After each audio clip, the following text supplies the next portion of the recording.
Dins de pocs dies tornem a encarar un altre 8M. Fa 2 anys visquerem una jornada històrica i volem saber com el feminisme ha de continuar treballant i com el feminisme també ha d'empapar compromís. El lema d'aquestes jornades que tenim pròximament serà Feminismes per a transformar el món. Serà el feminisme capaç de transformar també el valencianisme?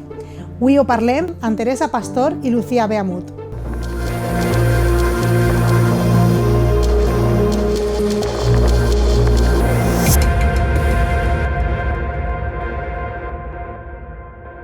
Benvingudes Lucía i Teresa. Estem un dia més en 3D per poder xerrar esta vegada sobre feminisme i un poc entora a una data que ja tenim molt pròxima, que és el 8 de març. Jo vos veig dos dones, les dos joves i les dos que esteu en política institucional, i jo me preguntava això com se du i com ho duen. La que vulga. Pues bueno, en primer lloc vos donar-vos les gràcies per convidar-nos així, poder compartir, poder xerrar juntes un poquet entorn a polítiques de gènere. Pues bueno, com se du? Pues se du batallar moltes vegades, com vos podeu imaginar. A vegades això, tindré una figura de ser dona i ser jove, implica a vegades tindré que parlar amb més propietat, parlar d'una manera més segura, perquè si no a vegades estàs parlant i ni tan sols te miren a la cara i dius, perdona, així estem i estem de debò i venim per a fer polítiques i som persones sèries, com pot ser un home que pot tindre 50 anys, de la mateixa manera. Però la veritat és que també és de veres que te trobes amb moltíssima gent que també te rep amb un somriure perquè també té ganes de veure gent jove i que tinga un altre tipus, un altre caliu més fresc o un altre tipus d'iniciatives. Bueno, igualment gràcies per la invitació, un plaer estar aquí. I sí, jo penso igual que Lucía que la política institucional és un espai hostil per a les dones i més si són dones joves. Perquè patim una infantilització moltes vegades, te tracten com una xiqueta que no té ni idea de lo que fa o que està boja directament, però també és un repte d'empoderament, jo crec, per a nosaltres. Doncs ahí esteu, plantant cara un poc a aquest sistema que està pensat segurament per algú que ni és dona ni és jove, això ho tenim clar. Fa 2 anys vam tindre una jornada històrica en el 8M en les nostres carrers, en les nostres places. Jo crec que ha marcat un abans i un després. Segurament ha sigut un dels moments en què el feminisme ha viscut una visibilitat més potent, però al mateix temps jo crec que estem vivint un moment de molta contrarreacció precisament a aquesta visibilització i aquest empoderament del feminisme. No sé com trobeu aquesta qüestió vosaltres.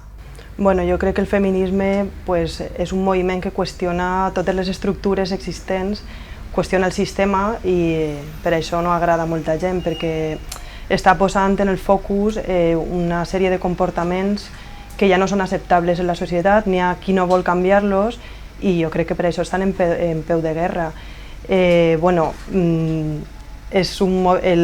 La contra al moviment feminista està dirigida principalment per homes, principalment que són d'un partit feixista, anem a dir-ho, però, clar, això passa perquè en realitat ells no volen deixar de tindre els privilegis que tenen i volen continuar impunement maltractant a les dones i fent el que volen pensant-se que som una possessió.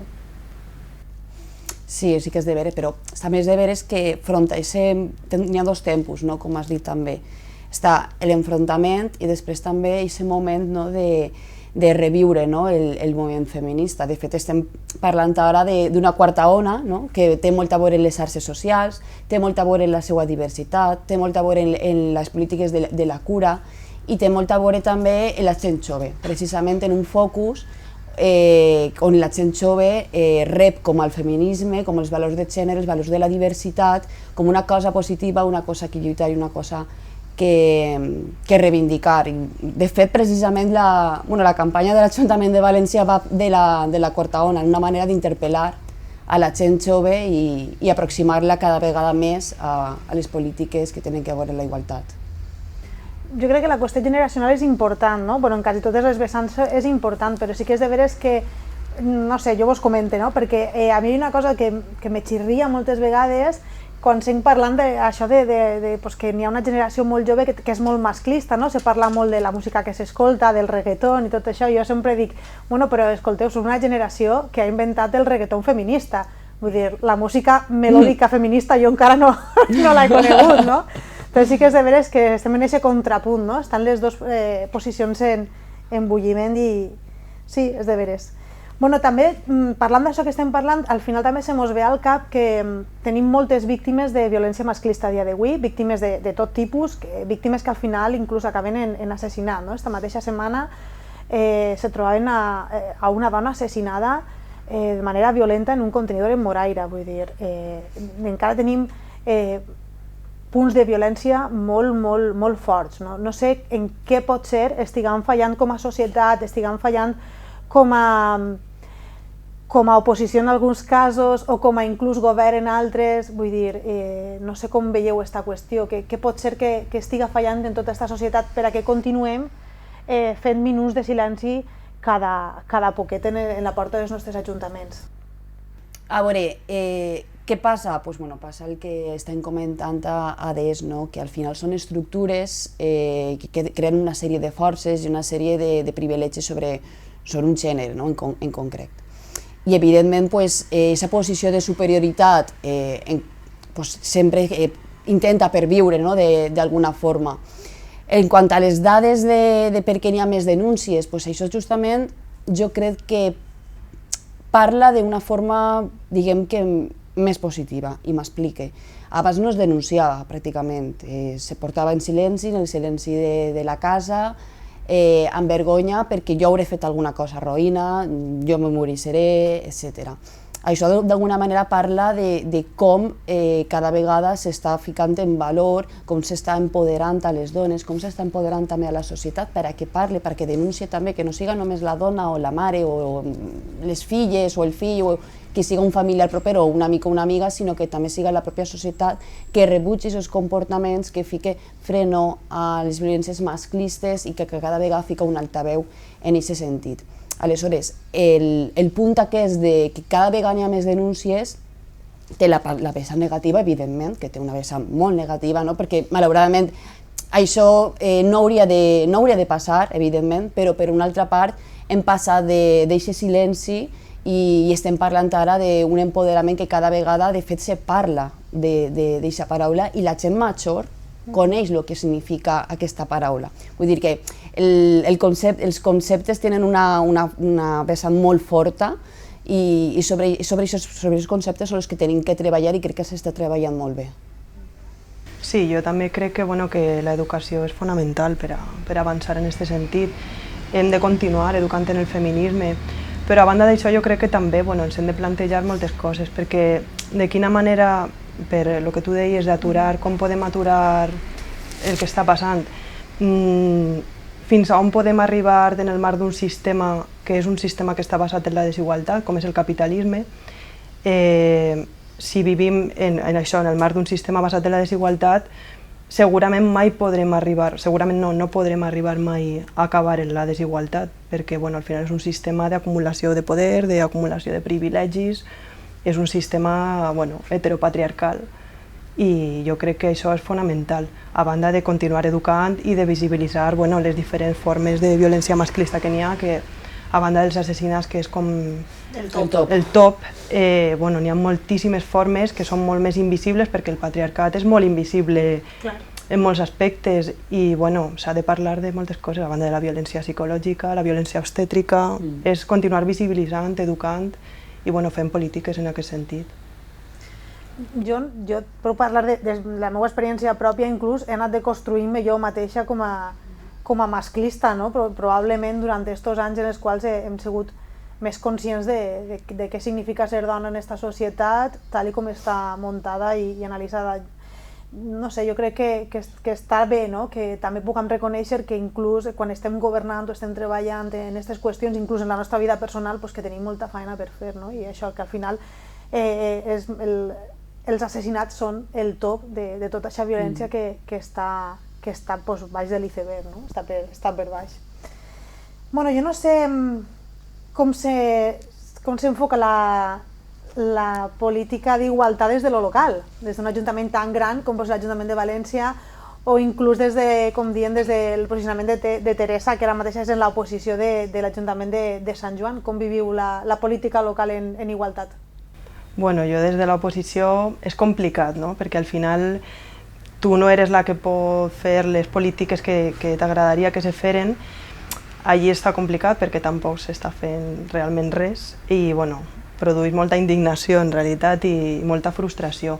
Nosaltres ahir en Sant Joan no tenim ni tan sols una tècnica d'igualtat i això és una situació molt greu, ara nosaltres estem reclamant això i bueno, ja te dic, és molt complicat quan no n'hi ha voluntat.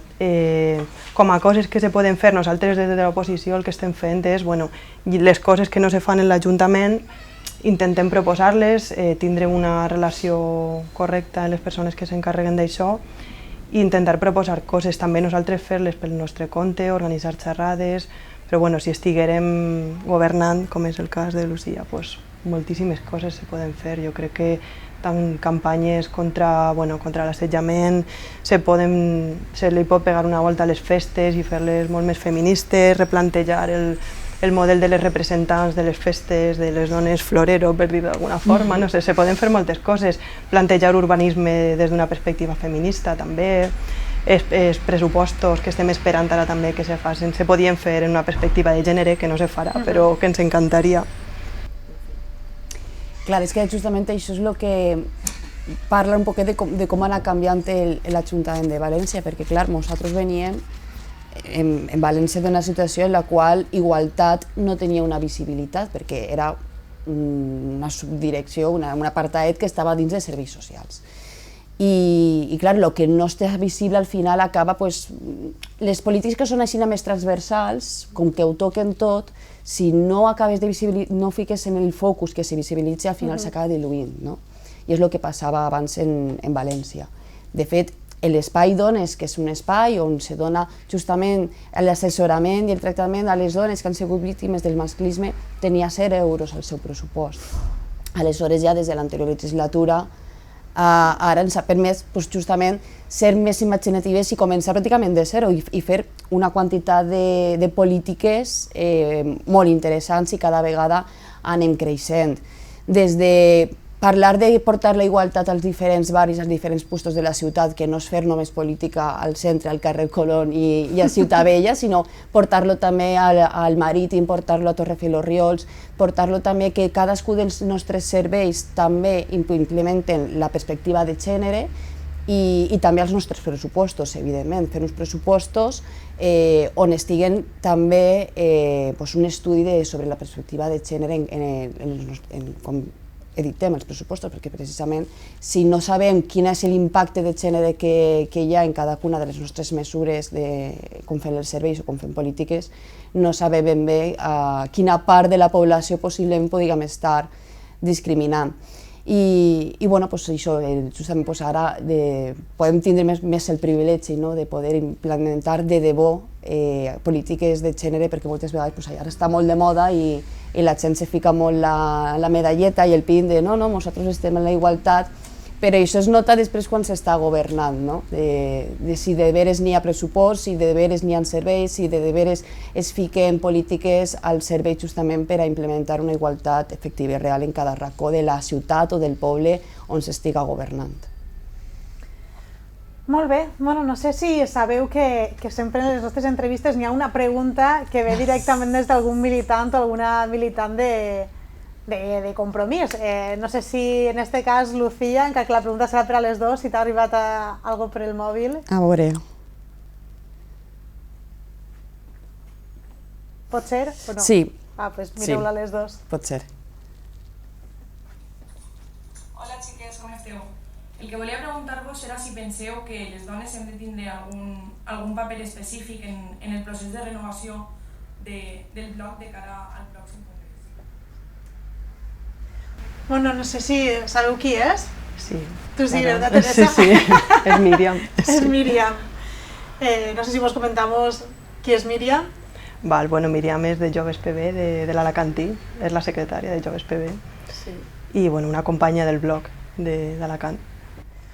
Bueno, pues jo crec que també, sabeu que en aquestes entrevistes estem enfocant també d'alguna manera la temàtica del congrés que anem a confrontar des d'un dels partits de Compromís, en el qual se parla inclús de renovar el valencianisme, i volem també saber què opineu com a persones que esteu implicades també d'alguna manera en el projecte, coses sobre aquestes qüestions, no? I ahir apuntava Míriam si penseu que les dones han de tindre un paper fonamental en este congrés.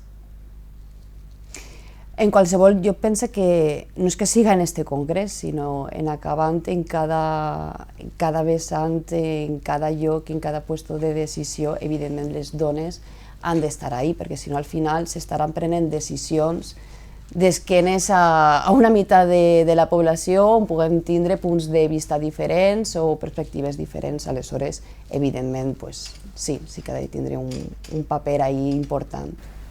Sí, jo crec que en el bloc en concret la direcció està molt feminitzada, tenim unes dones molt empoderades i molt valentes, en Compromís en general tenim figures de dones també poderoses, que està molt bé, però això ha d'arribar també a altres nivells. Jo crec que és molt important treballar en això. Jo crec que el Congrés del Bloc serà una bona oportunitat també per a plantejar que el feminisme ha de ser una cosa real, no només un postureig de dir que són feministes, ha de ser efectiu a altres nivells que no siguin només la direcció. Jo crec que tenim una manca també d'això important en molts sentits, fer també que siga un espai agradable per a que altres dones s'interessen pel projecte, per a que se senten còmodes i no siga un espai a lo millor de lluita, com és moltes voltes. Jo, si me permets opinar, crec que és una feina que des de Dones en Compromís de l'Alacantí s'està fent prou bé, perquè pareix que aquests espais, encara que siguin no mixtes, també ens empodera moltes vegades, encara que siga de poder sentar-nos, parlar, explicar què t'està passant en el teu col·lectiu, en el teu grup municipal, perquè n'hi ha qüestions que són intrínseques a el que parlàvem abans, que passen les institucions i dins del partit és inevitable que també ens passe. Penseu que Compromís és feminista? Doncs mira, jo penso que passa com tot. Abans també ho comentaves, que tu mateixa has estat, sempre t'estàs deconstruint, no? Perquè en acabant, el patriarcat impregna tot, és més vell que el capitalisme i quasi està dins de les nostres venes impregnat, no? I això impregna no només a nosaltres com a persones, com impregna a nosaltres com a persones, també ho impregnem en les institucions que puguem organitzar i puguem crear. D'alguna manera sí que és de veres que Compromís té un fort compromís al feminisme i es veu dia a dia en les seues polítiques, es veu també en com s'organitza, però pense que sempre s'ha de repensar-se i s'ha de continuar construint i deconstruint. Tu què dius, Teresa? Sí, jo crec igual que les polítiques que fa Compromís sí que són polítiques feministes, a més estan fent coses superimportants, però a nivell orgànic després, com en tot, com cada partit o com cada racó de la societat, no és tan feminista com hauria de ser. Hauria de ser molt més feminista del que és. Bueno, nos quedemos con los deberes apuntados, ¿no? Pues estem ja quasi encarant el final de l'entrevista. M'agradaria preguntar-vos què aneu a fer este 8 de març, com aneu a viure-lo?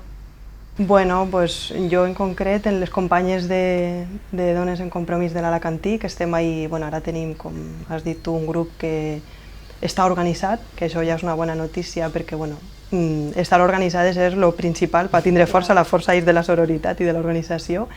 I anem a passar-la juntes, anirem a la manifestació i farem un dinar, estem preparant una coseta audiovisual també per fer una campanya feminista guai. Molt bé. I tu, Lucía? Jo com ho passaré? En primer lloc, pel matí sí que estaré amb ma mare, amb ma germana, amb unes quantes amigues, perquè sempre fem un esmorzaret, un dinar pel Dia de la Dona i anem a fer pancartes i això, i després quedaré amb el grup de Dones Compromís per anar a la mani i viure la intensitat que té este dia. O sigui, que convideu a la gent que vagi a les respectives manifestacions, de veritat. Jo tinc dubtes, no sé si aniré a Alacant, a Elx, a València... Estàs partida, estàs ahí, jo on vaig. Perquè tinc que dir que les he viscut en les tres ciutats i les tres han sigut molt empoderadores i molt boniques, no? Evidentment, la magnitud de València t'impregna, no? Perquè dius, hòstia, això és molt gran. Alacant és sempre molt especial perquè a més te trobes en gent que fetes que no veies i clar, jo quan veig els carrers del meu poble plenes de dones empoderades, doncs clar, ja és... Plena molt. Sí, plena moltíssim. Plena moltíssim. Bueno, pues simplement, xiques, vos dono les gràcies per haver estat aquí, per estar en 3D, per donar la vostra visió del feminisme, del que podem millorar dins de la nostra pròpia organització i res més. No sé si voleu deixar algun missatge feminista per este 8 de març, per a la gent que pugui estar veient-nos, algun desig? Sí, el desig és que s'acabe la violència patriarcal i jo crec que el missatge és que continuem educant-nos i lluitant en el feminisme. Pues no res, simplement suposo que és una cosa, un desig de totes les que estem així presents i de moltíssimes més dones i homes, que al final tinguem un món en què tinguem relacions que siguin completament simètriques i iguals, i això seria un bon punt. Pues moltes gràcies, ha sigut un plaer, de veres que he estat molt a gust amb vosaltres i contenta de poder compartir amb vosaltres este trosset d'entrevista i espero que el 8 de març, encara que en ciutats diferents, estiguem connectades, encara que siga pel grup de WhatsApp de Dones en Compromís, que sempre estan ahí a tope. Vaja, moltes gràcies.